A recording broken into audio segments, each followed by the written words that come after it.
Welcome to Tech Marketing Trends, the podcast where we delve into the strategies, experiences, and insights that shape the dynamic world of sales and marketing in the tech sector. I'm your host, Jacob Löfbrand, and I'm the CEO of Bright Vision. In today's episode, we promise to do a deep dive into the evolving role of sales enablement and the critical impact of the tech industry's sales processes.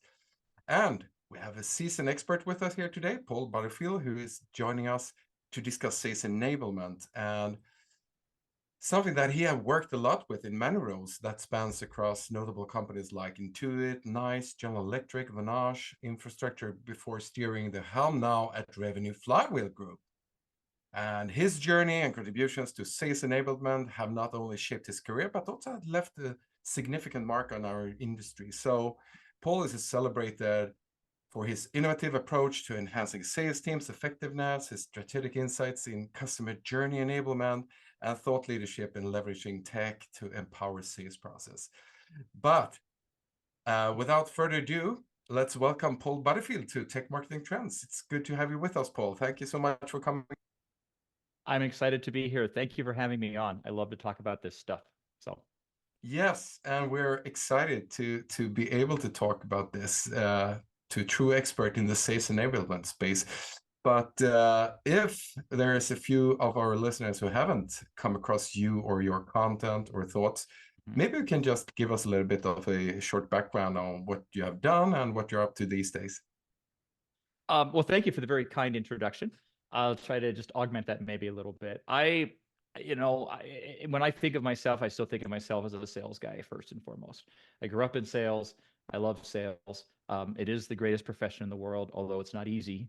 Be the first to admit that. And as you said, was fortunate enough to learn from at some world-class companies such as HP, Microsoft, Intuit, et cetera, and then ultimately move into some sales leadership roles there and be involved with some fairly substantial tech rollouts over my career. Things like Microsoft Office for Mac. My teams rolled that out, helped roll out some of the early Dynamics products, that sort of thing. So enjoy doing that. But what I really like and what really gets me excited is how that sales happens. Because in my experience, the bar is still low in the experience that many of us have in the selling process. And so the opportunity to differentiate as sellers by how we interact and how we sell is that's what gets me excited because I've seen what it can do. So Awesome. So interesting. And yeah, I know we have a lot of stuff to share here today. So exciting to hear all those experiences you have done. But you also have a story about, quite an unexpected journey into sales enablement and yeah, how it have shaped your career and, a lot of your approaches to sales training and development over the last 10, 15 years. So maybe you can share a little bit about that as well. sure, I'd be happy to. If we rewind about 12 years, well, more than that, about 14, 15 years, I was a sales director at a SaaS company called In Contact, now owned by the NICE Corporation, but at the time it was just In Contact. We were publicly traded, about $225 million contact center as a service company. So I was leading a sales team. I had the Western North American team. And during my tenure there, about halfway through, we had a change in senior leadership. Our EVP of sales, the one who had hired me, left and of course someone came in to replace him. And I think Bill Robinson was the new EVP's name, and he'd been there about 3 months. So now we're at September of 2012. I walk into his office for my regular Friday morning one-on-one, mid-September, 2 weeks before the end of the quarter. You know what's in my head and what I'm prepared to go in and talk about. And yes, he wanted to talk about that a little bit, but he's completely surprised me because at one point he walked over to his whiteboard, he wrote the words sales enablement. Now, to be honest, in September of 2012, that was not a term I'd heard before. And I'd been in the sales game for a long time, but it was just new to me. And then he went on to tell me what his research, what he had found out about sales enablement and what it was doing in other companies. He outlined his objectives for why he wanted it there, because the reality was there was no professional development in our company for employees of any department. And, after 2.5 days of orientation with HR, you were really left on your own, or hopefully you had a manager that saw the value in training. And that's what Bill had observed about me. two things. I had invested heavily, what I later learned to learn what was being called enablement. I was just doing for my sales team because, number one, as leaders, I believe we have a moral obligation to help our people, to invest in them and help them become their best selves professionally. But number two, very selfishly, I had a number to hit. And so if there wasn't going to be any sort of development for my salespeople, I needed to go out and do it. So he'd observe, and some of the things I did were substantial. I created the first demo certification program, for example, in the company. I made my team go through it. And then all of a sudden, the leadership looked at it and said, "Oh, well, everybody needs to do that." So there were some substantial things. And so his observation was that as much as, I was doing for my team, he needed me to go home and think about over the weekend if I was willing to take on a new role that he would create, where I would scale that across the entire revenue org. As a new EVP, his mandate was to take us from 225 to 500 inside of 3 years, if possible. And he knew that he could not grow the sales team and hit that number without enablement. So and he said, come back Monday and give me your answer. And if the answer is yes, what would you do in the first 30, 60, 90 days? So here we are 12 years later. But it turns out that I was good at it. We saw some phenomenal. Trust me, I made plenty of mistakes that first time around. But it was a great way to be introduced and able to go build enablement. Fantastic, really exciting, and what an opportunity you got that actually became quite career defining for you in many senses. And let's maybe dive into the sales enablement space now and the topics around there. But maybe we should just start to define a little bit. How would you define sales enablement? How do you define metrics or things to prioritize in terms of sales enablement and so forth? So maybe you can just start on the top a little bit and give an introduction to the space in itself. Sure. When I think of enablement and sales enablement, we can start with that term. I think we're going to get into parsing that a little bit because I view it a little differently than just sales. But enablement at the highest level to me is providing all customer-facing teams with the methodology, the skills, the business acumen, all of the things they need to successfully differentiate themselves through an exceptional customer experience rather than relying on product features or, even worse, discount pricing to set them apart from the competition and win more often. And I've seen where that can happen in the field. It's not theoretical. The other thing to me that's always been key about enablement, and I'm sure this bias comes from many years in the sales field, either selling or leading sellers and sitting through trainings that were just a waste of time, to be honest, right? And that's a very frustrating experience. So then when given the opportunity to go and do this thing by my boss, one of my first things is whatever we do, we need to be able to show some reasonable correlation back to impact, because if it's not helping the sales team sell more, if it's not helping the SDRs convert more, the CSMs retain more, then we're doing it wrong and we're wasting people's time. So to me, at the very bedrock, those are the foundational things that I build on and build Awesome. a strategy around. Yeah. So supporting and enabling the again, sales team, SDR team, and customer success teams with tools, methods, educations, and systems, and everything around that. Really exciting. So a cross-functional role in its its finest definition, so to say, that spans over a lot of stuff there.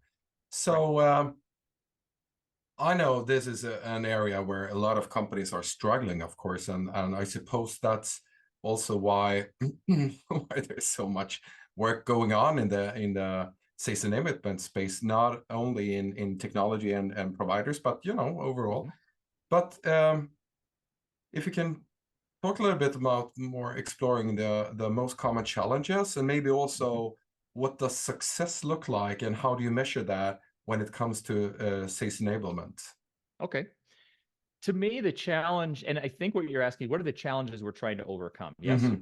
Yeah. Okay. So if we rewind to how I came into this, and this is why I felt like this was I couldn't have asked for a better environment to figure this enablement thing out. The good news is, the bad news is, I should say, it was a new field and there was not a lot on the internet. Some work was being done by Forrester and some of the analysts there. I mean, there were some things I was able to find out, but for the most part, it was still white space.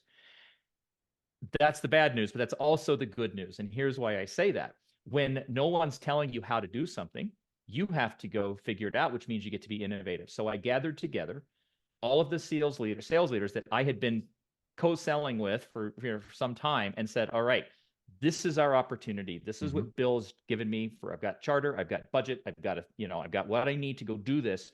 Here's his outcomes. How do we want to do this? So think about that in a room with all of my fellow sales leaders, mapping out what that first enablement would look like. And again, where no one had showed us how to do it, we were strictly focused on solving problems. And so I share that because, to answer your question, if you look across the chain of contacts that a prospect and then hopefully customer has with a company, from a customer standpoint, it's all interconnected. They don't know or care that the CS team or the professional services team or the SDR team all report to different departments. To them, it's one experience. And I knew from coming off the front lines with my sales team that our handoff, for example, to professional services and customer success lacked quite a bit. And there were opportunities, substantial opportunities sometimes, that didn't turn up because of how poorly that went. I knew from experience that I didn't want my sellers to go out and be talking about products all the time. I wanted them to be talking to the customers about business. Yet, if marketing and product are only putting out information and content that talks about features, that becomes much more difficult for the sales team to do. And so it really goes in both directions. And so for a unified experience for the customer, that's why we needed to look across all of those teams. Now, to be fair, in that early stage, I had to focus just on sales. We had so much to figure out. We started with that. But I'd say it was not by the end of the first year of having the sales enablement built and that going pretty well, that then we started to bring in those other groups. But those were my reasons why doing it. I just knew that if we didn't do that, the sales, no matter what we did with sales, was still not going to achieve the results we wanted, which were ultimately happy customers that don't churn. Mm. And what are the success metrics that you have learned to, really focus on? Because there's so many moving parts in this space, First thing you have to do is break it down into leading and lagging indicators. I'll start with lagging indicators because, again, my view of it, this is where I always do. When I build a strategy, I use a concept. I didn't create it. I'm sure some of your listeners are familiar with it. It's called strategy mapping. It's from a book called The Strategy Focused Organization from Harvard Business Press, Kaplan and Norton, if anyone wants to look it up. It is a textbook. It's a bit of a dry read. However, the concept in there of building your strategy based on the 3 top revenue outcomes that the organization's trying to achieve, so that every element of your strategy flows back to that, and then measuring that is gold. So I have used that multiple times. So we start, to me, yes, it's a lagging indicator, but those revenue outcomes have always got to be first and foremost in our mind. Now, the beauty of that concept, of that methodology that I'm talking about, that I learned, is that you then scorecard that. And that's where you start to break it down. So say, for example, we've mapped to the revenue outcomes for the next 18 months. One of my strategy elements is, because this is a real one that I've used, that we want to create a unified, equitable experience for all global teams. That's a very difficult thing, at least speaking for US companies I've worked for. Often, those not in North America are left behind a bit, and that's not acceptable. And so that is a critical strategy element that's going to impact revenue in what for us are international regions. So now how am I going to measure that? Well, I'm going to start with my baseline. What is that experience like today if you're not in North America from a training perspective? You and I were just talking about this. Are you being asked to get up at 5 a.m. to go to a training? Or are you being accommodated during your reasonable business hours, that sort of thing? But then how are we going to change that? So right now, here's our current state. How are we going to change that? And we scorecard that across the next quarters. And how are we incrementally, what are we doing? Some of it are numerical tracking. Some of it might be experience tracking, like internal NPS. But the critical thing is that you're measuring every one of those strategy elements from outcomes, but you're also mapping in that scorecard, what are the leading indicators that we're going for? Now, there are other leading indicators that are very common in enablement that I'm a big fan of. For example, time to first, full funnel. What is your time to your first opportunity that you took from conversion through close? One of my favorites is, what is your percentage of discounting? If we're doing great enablement, we should see discounting go down. But that's how I view it, right? You got to find that right mix of leading and lagging indicators, but always keep revenue in mind. Yeah, so interesting. And you touched a little bit upon it here, the customer journey, and I think Hmm. that is really hard to create you know, a balanced and Hmm. good experience for clients. I think a lot of customer companies are struggling with that. So Hmm. can you elaborate a little bit about the concept of the customer journey and how you enable and it's important Sure, in creating a cohesive customer experience across all the touch points? I will. Customer journey enablement is a phrase that I hit on sometime in the last couple of years because what I found is when talking to go-to-market executives, people that don't live in the weeds of enablement day in and day out, it was confusing for them. They heard people talking about sales enablement, revenue enablement, more recently, go-to-market enablement.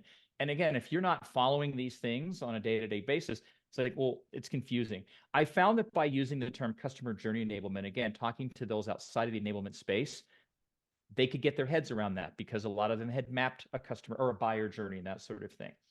And when I launched Revenue Flywheel Group about a year ago, I was pleasantly surprised to find out in the US at least that no one was using that term. And so we were able to trademark it. And that's what we've really tried to build the business around. And here's the concept. There are common elements of enablement and training that will translate across all teams. Let's talk about how a methodology, for example, right? Not just a sales methodology, but just methodology at this level. If I'm a seller and I'm coming in and meeting with you as a prospect, and I have been enabled with the business acumen to come in and actually talk to you about what's going on in your business and be able to add value to that conversation. Mind you, I'm not saying a 28-year-old AE is going to be able to stand toe-to-toe experience with an executive with 20 years, 20, 30 years experience under their belt. However, that salesperson can still come in with enough knowledge to have a valuable conversation with that person. So if that's our starting point, we want a discovery experience that's business focused, not demo focused, not feature focused. How do we make sure that's happening? So in the marketing side, we talked about this. How are we going to support? How is product thinking about the problems that the new releases are solving? How is that being packaged in a way that the AEs and the sales development SDRs can digest it and internalize it and be able to talk about it in intelligent ways? Part of doing business focused and outcome focused discovery and sales process is you understand the gaps in the customers or the prospect's business. You understand where they're trying to get to, what that future state is, what is the impact of not reaching that state, and all of those things that don't get captured in a lot of company sales process. But when you're doing it the way I'm talking about, it is being captured, and that is now being handed off to your services and customer success teams. Think about how valuable that is. In my experience, it's very rare that the services and success teams are working with the same people that made the buying decision, which means if sales isn't capturing and documenting the things I'm talking about, they can't do their job effectively. But when they have that, now think about my first meeting with you as your new customer success rep. And I have in my, might be, in whatever our CRM is, I understand what were the business problems that you and the other decision makers were trying to solve with this. What are your expectations for the product? What are the outcomes you're expecting to see? And when are you expecting to see them? And now I'm able to come in from the beginning and make that experience from sales to post sales much better for you. I'm also in a much better position to be a true advisor and make sure that the purchase you made is being fully utilized and you're seeing the benefits you expected. That's an example that I'm going to call it a value chain that we want our prospects to receive. And especially in SaaS, where renewal cycle starts the day they sign a contract, it's even more critical. So that by the time that renewal does come around, why would they leave? Yeah, so exciting, very interesting.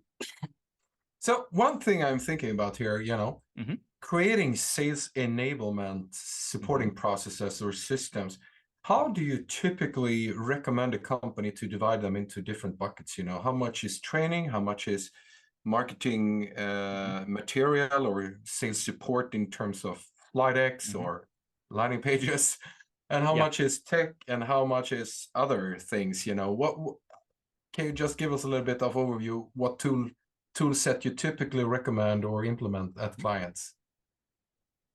The percentage of each of the things that we're going to talk about are going to vary depending on where I've worked, and I'm finding it varies even with clients that I'm working with. Mm-hmm. But thank you for asking that, because there are 4 pillars, if you will, that I have over time developed and build any framework around, whether I'm doing it as an internal VP or as an external, coming in as a consultant. And they are the thing you just hit on a lot of them. Number 1, sales methodology. To me, there's not just one sales methodology to rule them all. There are several that I've used in the field to achieve the kind of results we're talking about. But you have to find one that has the right elements. So number 1 pillar, sales methodology, implemented and adopted as well. Teaching, it's the easy part, right? Yeah. Number 2 are what I would call the skills training. So methodology to me is it's important. It almost stands alone. But then what are the skills, hard skills and soft skills that are needed? And the product training. So we have skills and product training is then another track that we need to make sure we're addressing.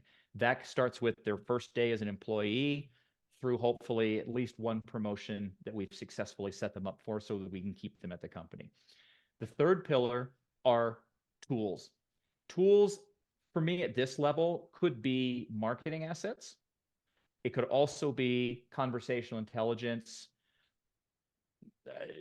data scraping tools, the things that we need in today's world to have successful outbound and sales processes. And the fourth pillar to me that almost caps them all is coaching. None of those things will be effective or as effective they should be if you don't have effective leadership enablement in the organization. And by that, I mean leaders that have been taught and coached how to coach. Too many sales leaders, and I was one of them, equate coaching with pipeline review. And they're actually very different functions. So to answer your question, always those 4, the mix and the percentage are going to vary depending on a company and their go-to-market, how many channels to market do they have, and that sort of thing. But hopefully that's helpful. Yeah, really. Super interesting. And good pillars there.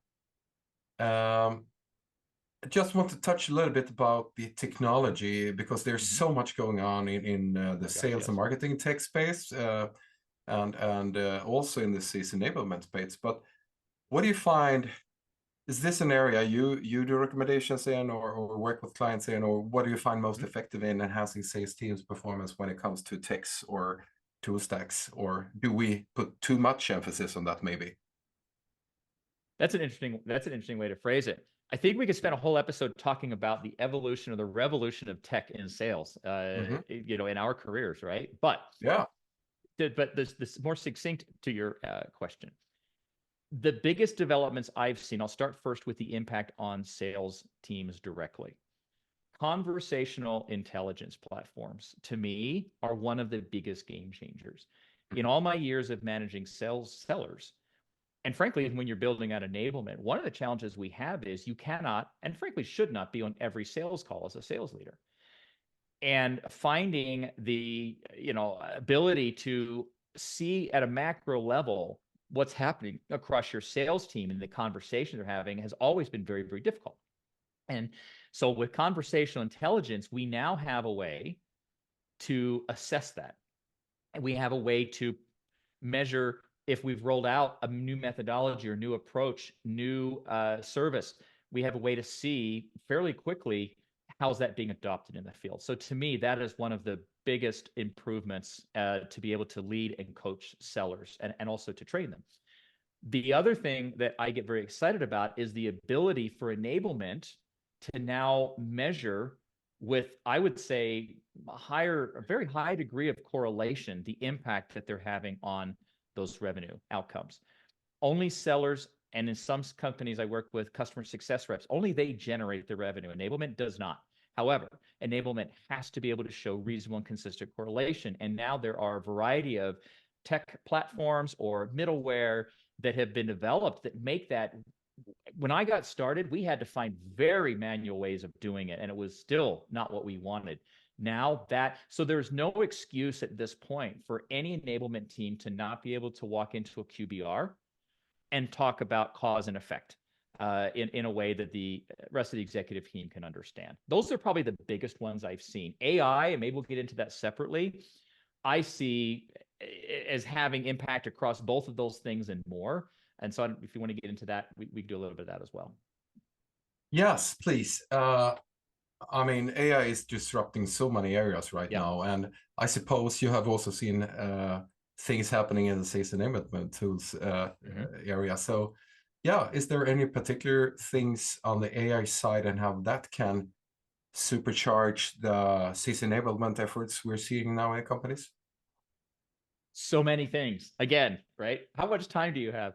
But seriously, some of the bigger ones I'm seeing that I get excited about is, first of all, AI is going to help us eliminate some of the non-sales activity time that sellers are spending, which, depending on whose research you look at over the years, as low as 30%, a little less even sometimes, of a seller's time is spent actually selling. Now, look at some of the tech we have. I use an AI note taker. I've been using it now for almost a year. Something like that is a game changer. Because I mean, I am a seller. I run my own company now, right? If I don't sell, I don't eat. So rather than the old way, which was you and I talking and me trying to do discovery, but constantly having to look down, take notes, find that balance between writing and listening and keeping an interesting conversation going for you. Then when we're finished, having to transpose all of that into my CRM. Now with the tool that I use, and mine's one of several out there, all of that is being captured with in my case, it's over 90% degree accuracy from what I've seen. And the few things that are wrong with context, you know what's going on. And that gets put right into my CRM. That over the course of a month and a quarter is going to recover, I don't even know how you'd measure, dozens of hours or more of selling time back. So that's that's a pretty basic thing for AI at this point. That's almost table stakes, but if you think about what that allows sellers to do, it's a better customer experience because now you and I are talking and I'm not looking away from you all the time. And I am also listening much more deeply because I'm not trying to write everything down. And it's also going to get in the CRM, which doesn't happen very often. Another example that I see is more on the enablement side. I recently saw a demonstration with one of the tech platforms that I work with, where role plays and training materials, even videos, are being converted into other languages by AI. Yeah. We talked about the global challenges of enablement a little while ago. One of them is, frankly, outside of doing something English, Spanish, and maybe if you're lucky, Chinese, that was best case a lot of times, sadly. Now, with the tech that's available, there's no reason that I can't translate that into whatever language my sellers need and have AI do it rather than paying for expensive translators that most companies don't have on staff or the money for. I was blown away by that. The ability for AI to get better and better at creating decks, slide decks, training decks.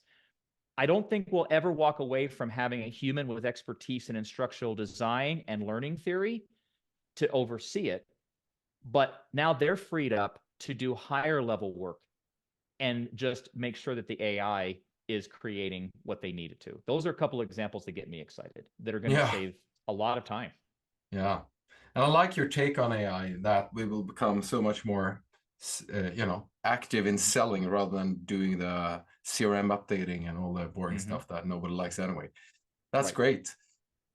I come from the SDR space, and just want to zoom in a little bit about that particular part of the sales enablement area. What strategies do you recommend specifically for SDR teams to enable them and trying to boost their performance? Have you seen anything or tried anything that would be interesting to share?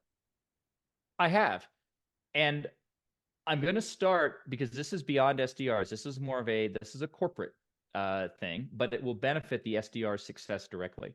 This may be a bit controversial for some of your listeners, but please stop having your SDRs set up demos as the objective of the first call.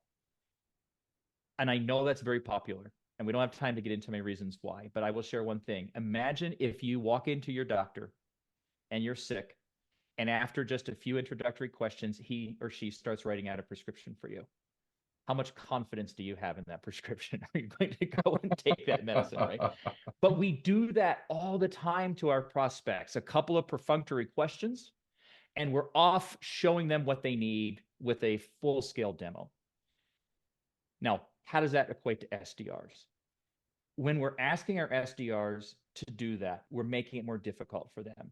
Without giving them the knowledge and the acumen to be able to talk a bit about the business level concerns of those prospects, we're making it more difficult for them to get people's attention. We're making it more difficult for buyers are not going to respect them. They're going to see them as, just an SDR, and which is not fair. And they're also, the appointments are not going to be as sticky. But imagine this. What if we enable our SDRs to understand if one of my ICPs is a CIO, and enabling my SDRs with what are the top 3 or 4 things that we know CIOs are doing with our product now? And then back off from that. What are the problems that CIOs are solving by doing those things? You never want to have your SDR start doing an AE's job for them. But that doesn't mean they shouldn't know much more about a customer than they typically do. So that's where I start, is let's educate them. They want to have value-added conversations with prospects. They don't want to be dialing robots.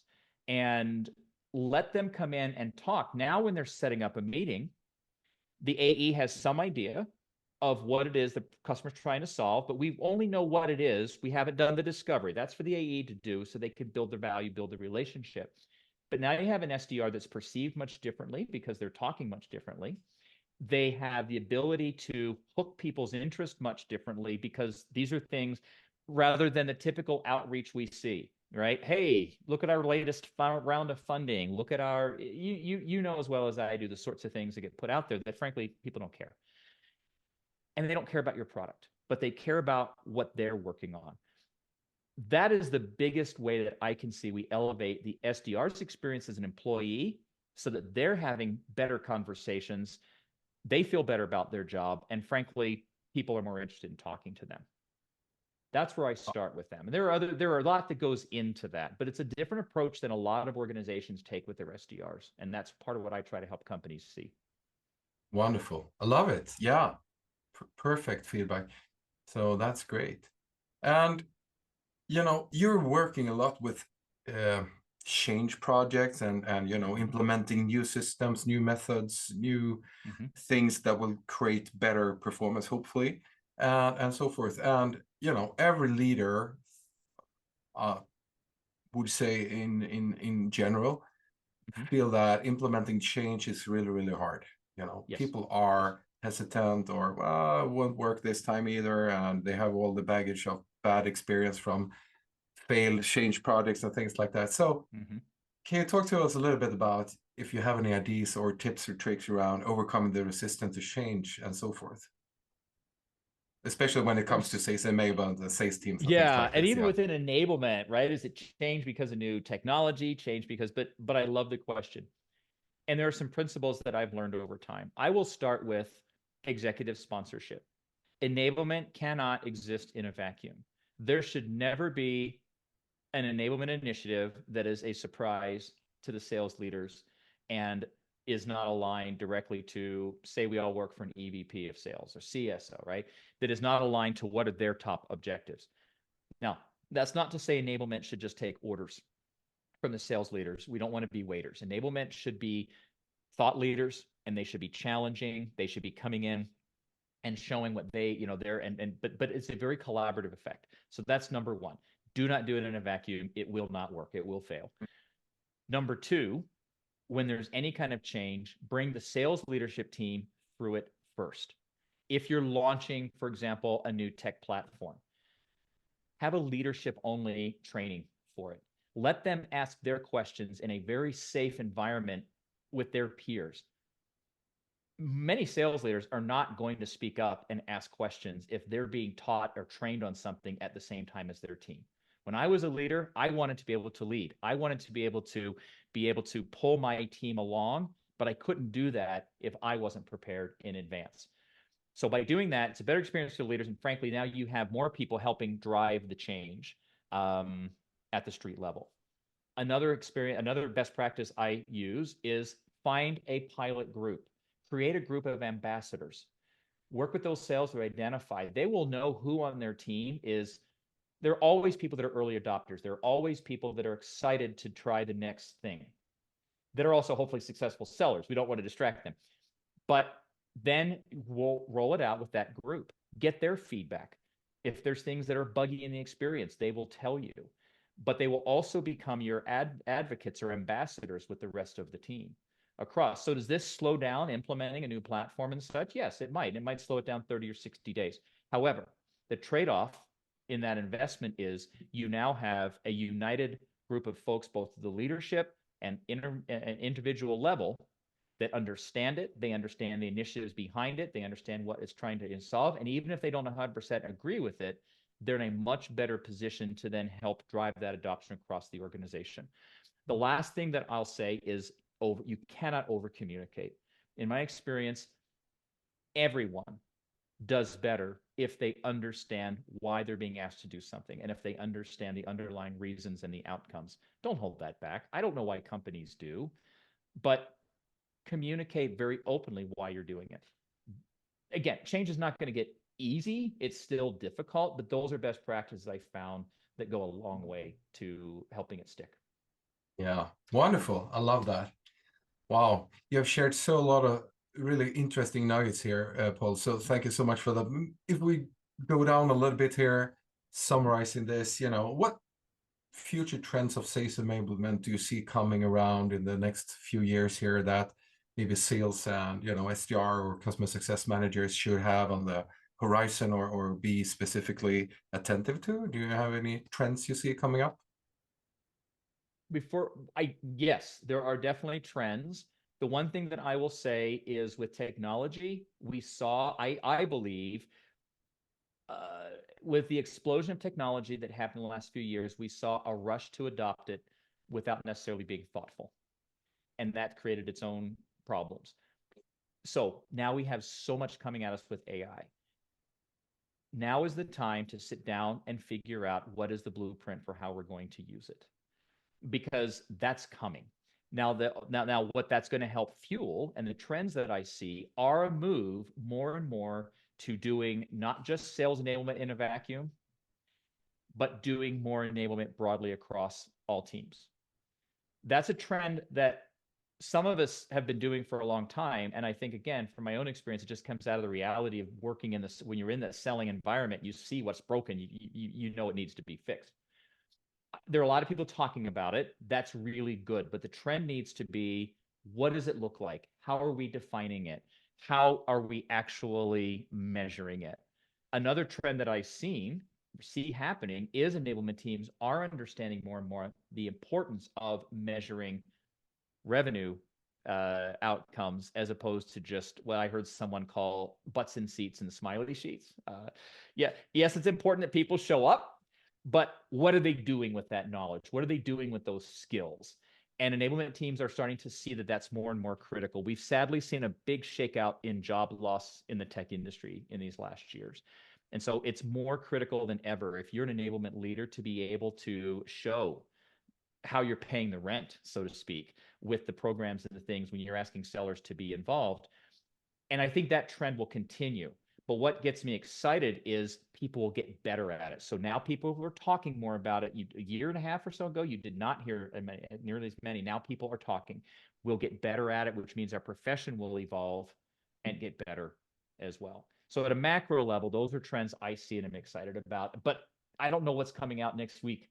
I don't think it'll change what we need to do, but how quickly we get there and how effective we are doing it in 6 months, who knows? But those are two things that have got to continue. Yeah, fantastic. So great. Paul, thank you for sharing all this and thank you for coming on here. Just a closing question here. I'm sure a lot of our listeners are, getting inspired by this and maybe want to connect with you or read more about you and your content or Flywheel Group. Where can they connect with you? revenueflywheelgroup.com is an easy place to do it, but I'm also very active on LinkedIn, easy to find there, and always welcome connections. In fact, yeah, always enjoy learning and following and hearing from others. So would love to hear from anyone that's interested in these topics. Awesome. Well, make sure to connect with Paul at LinkedIn. So thank you so much, Paul. I wish you all the best with Revenue Flywheel Group in the future and all the endeavors with sales enablement. And I'm sure we will hear more from you in the future. Thank you.